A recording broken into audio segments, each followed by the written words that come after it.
Like, what are we talking about? Yeah, you gotta turn that off. I know. Where is it? Just hand me the laptop.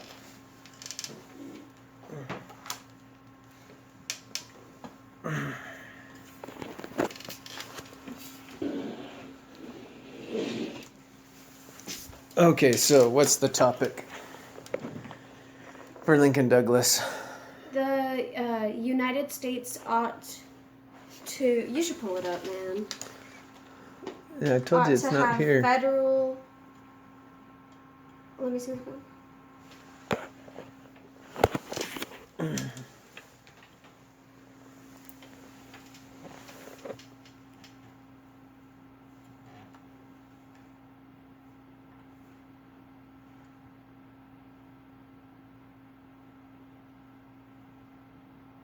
Topics. Let's see what it says in topics.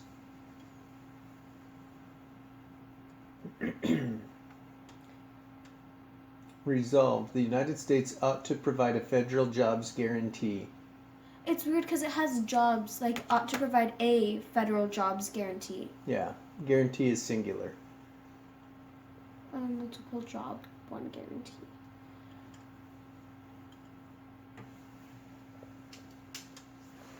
Okay, so federal jobs guarantee.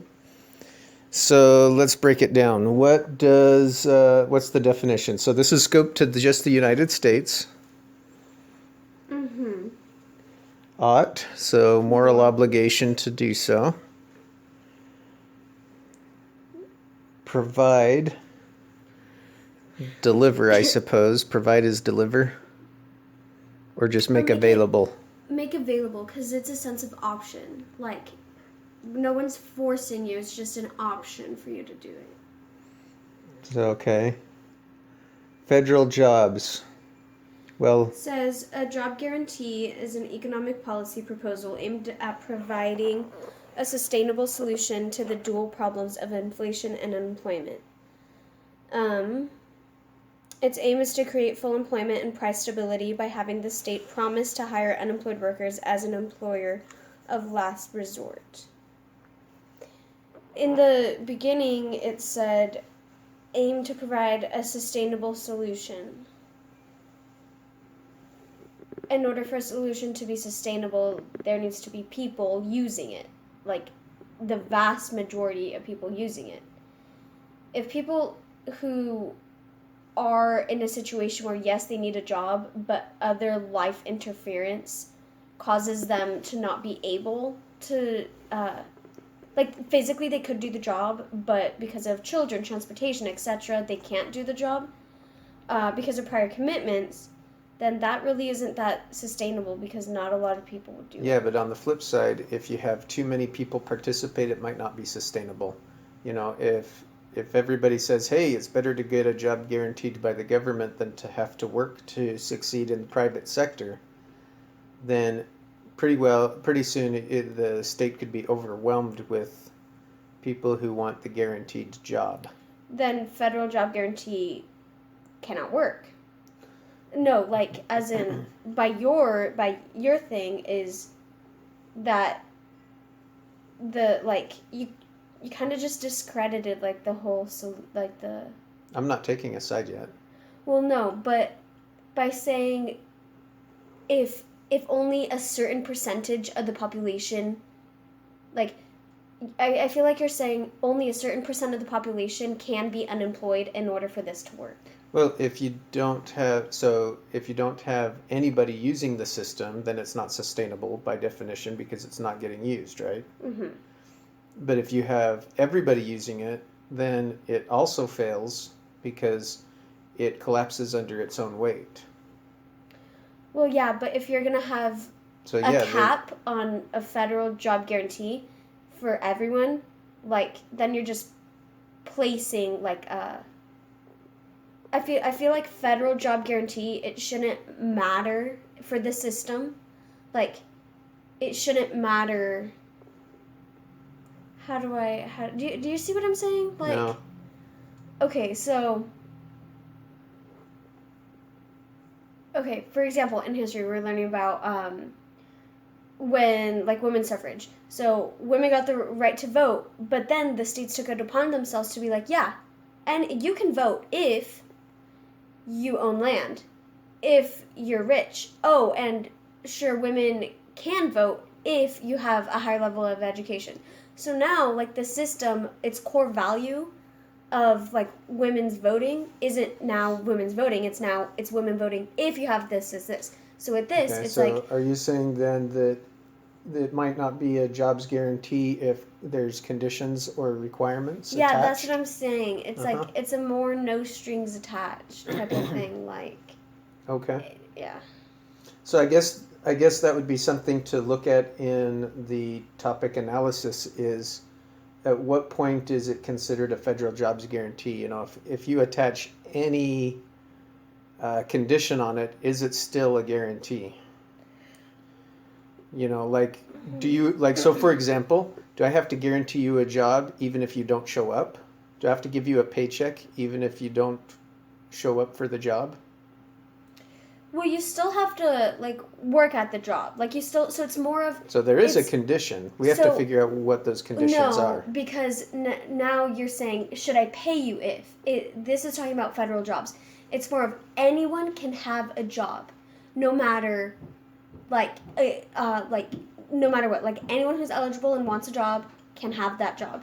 Right. It's not saying anyone can have that job, but whether they go to the job or not, you have to pay them. It's not about the monetary side of things. It's the government will make any job available. Well, not any job, but jobs Oh, available well, that's to a good anyone. question too. So in the topic, am I allowed to pick the job that I get, or does the government tell me what job The I government would tell you what job is available for you. get?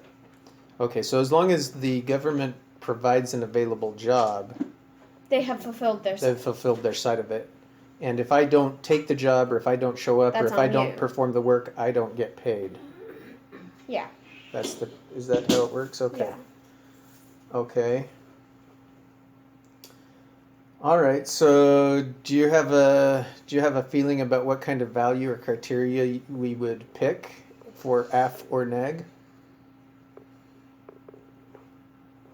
I mean, either side can do quality of life. I feel like that's really basic because you could say this federal job guarantee uh, would on quality of life could go for either one, honestly. Okay, Because if so you're because how if would quality of life work out for NEG?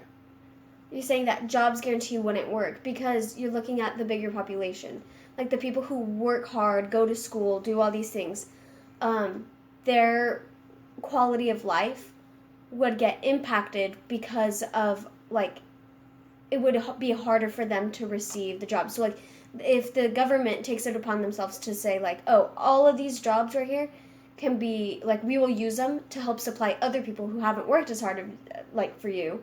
So it would incentivize them to demean their potential. So you're looking at the greater good then, the quality of life for the greatest number of people. Mm-hmm.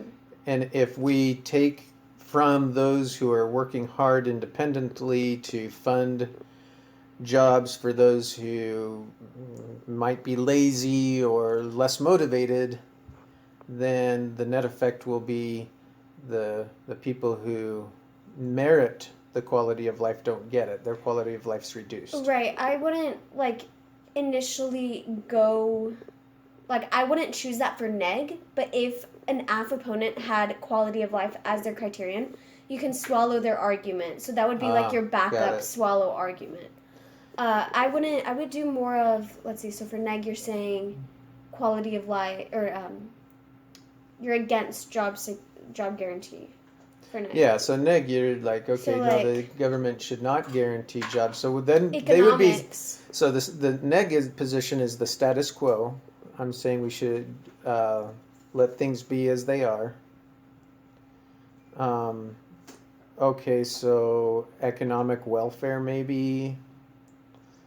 That doesn't sound inspiring though. No, I think it's more of, let's see, so federal jobs. What about freedom or liberty? No, because then the AF can swallow the argument by saying how like, impoverished people aren't free. They're not freed from the chains that hold them Yeah, back. but I mean, what difference is there between a federal job guarantee and communism? I mean, one of the main tenets of communism is that the state will provide a job for everybody. Like you're guaranteed employment. So, I mean, isn't isn't that one of the main tenets of communism? So, Neg is basically saying uh, uh, we believe in capitalism, we believe in meritocracy. You know, these are themes of freedom and justice. Yeah. Word. And I know maybe capitalism might be a dirty word these days, but you might be able, as Neg, to paint the argument that a federal job guarantee is just a flavor of socialism. A flavor of socialism. Yeah. So I don't know. You know, that gives us some thoughts on values. What about criterion? You know, how would we be judging this? So on the F side, you know, we were talking about, you know, quality of life, the greatest good for the greatest, you know, utilitarianism might play into that. On the neg side, what would we be looking at?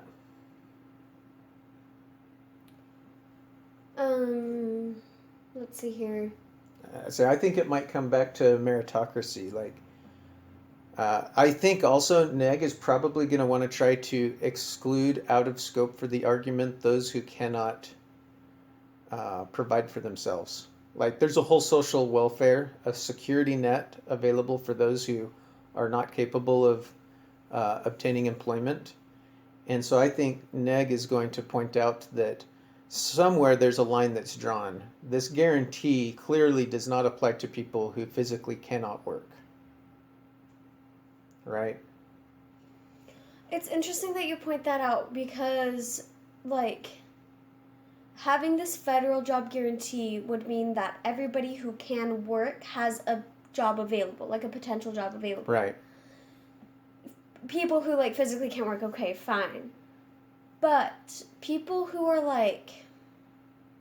But now who determines who can work? That's the thing. Or, like... Does an individual determine if they can work?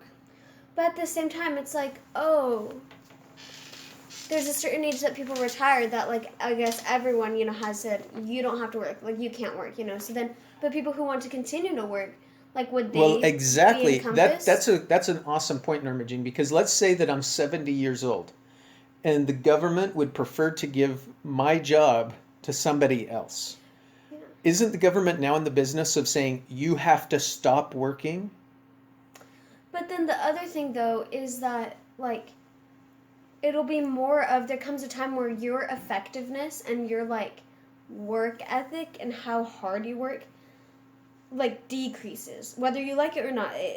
Like, how many, you're a grocery person, you're a cashier, how many items you can scan per hour, and it is calculated, right, will go down. That means that once you're old, like, oh, you're not work ethic, someone else can do your job better. And so the government is now going to have to be the judge of who gets what job. And just because I've been in that job for a long time, maybe the government will look at it and say, yeah, but you're old and you're not as good at that job anymore, so we're going to force you out and put somebody younger in your place. Or here's another way to look at it. Here's another point. Federal jobs guarantee would not work for the United States. Because the United States is a superpower, right? Is a superpower, right? We advance our technological advances are expedited. You know, people who this job guarantee would be targeting, which is people in poverty, and people, you know, trying to, like, get jobs and everything.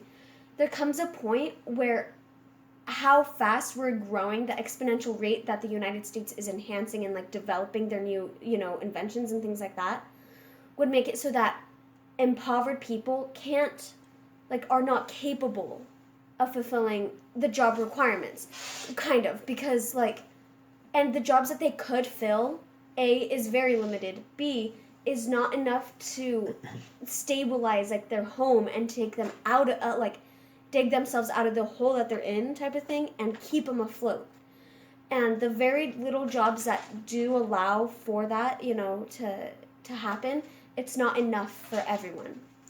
Well, but see, here's another thing is right now, your perspective of the job market is quite limited to the time you've been alive. You have to understand that the job market is targeted to specific things based on need. It's very capitalistic right now.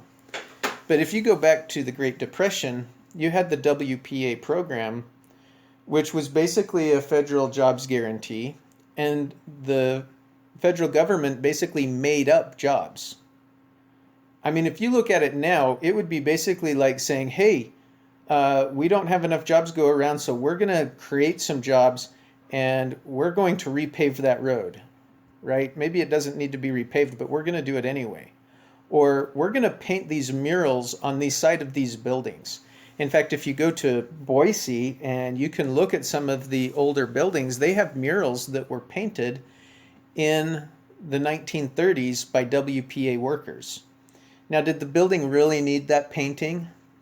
No, but it meant a job for an artist. So what Basically what I'm saying is the government can make up jobs and pay people to do stuff. Here's another example that's more relatable. You know how you have businesses where you have people out on the sidewalk flipping signs around? How many of those are the owner's nephew, and the owner doesn't want that nephew inside the store, but he pays him to twirl the sign around just so that he can say, I gave my nephew a job. You see what I'm saying? You have these made up jobs that people do. The government has the unlimited capability to make up as many jobs as they want. So I don't doubt they could come up with a job guarantee. I'm just saying it's, So then the point would be,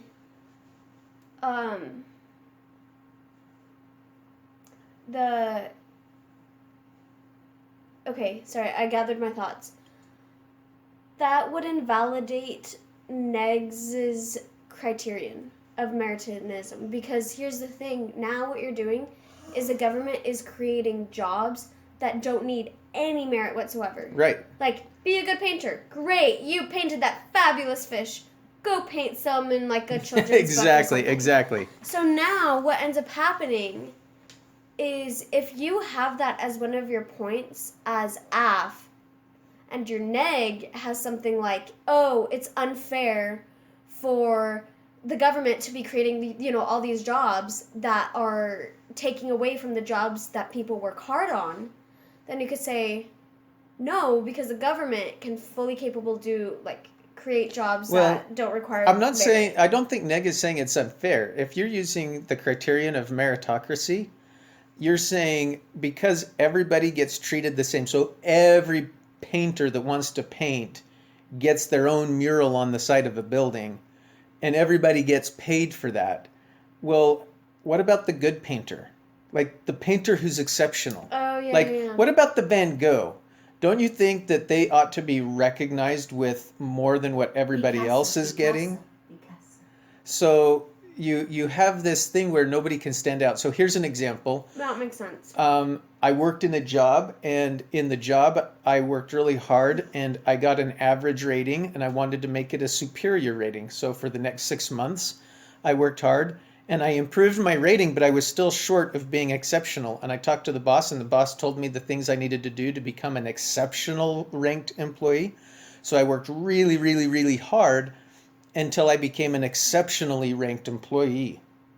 And I felt so awesome about that. That was a very high achievement that I was able to meet that ranking. And then I found out that all the other employees who were working for different bosses, their bosses did not do the same thing. They just gave everybody an exceptional ranking regardless of how well they did. And then I suddenly realized that if everybody gets an exceptional ranking, the people who work hard for it and really deserve it, it doesn't really matter. It's not worth as much. That's what meritocracy is about. Okay. If everybody's the same, then nobody stands out. There is Mhm. no exceptional.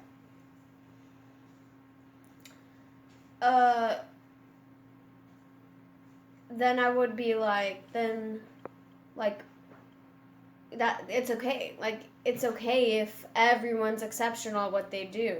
Yeah, but Like- you misunderstood. If everybody's exceptional, then no one's exceptional. Yeah, that's the It's thing. like Why it's is like that a important, participation award. though? Yeah, Everybody why is gets it it. important? That's the so if So you why value is it if you important? value if you value excellence, then I think it's important. But if But just in being a world, like, for example, when you work for corporate, people, like, it's just a name on a list. Like, they don't know you, you know? And yet we find ourselves oftentimes still working for that. So it doesn't really, like, the system that we have now isn't, like, NEG is advocating for the status quo. The status quo, like, in multiple, like, corporations, doesn't have that, like, oh, you did excellent, because it's just, like, that's not a thing. Like, does that make sense? I think there are organizations that don't acknowledge excellence and don't espouse meritocracy, but I also believe that there are those that do. Well, yeah, but if both can survive and thrive, then it just shows that it doesn't matter. Okay. So what other contentions do you think are going to come up in this one?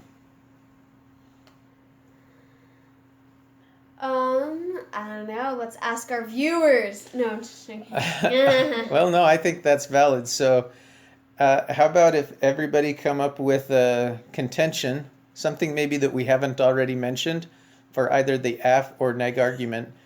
What are some good reasons for us to have a federal jobs guarantee? What are some problems with that? And let's see what you have to say. Thanks, everybody. Bye. Bye. See you in class. How long is it?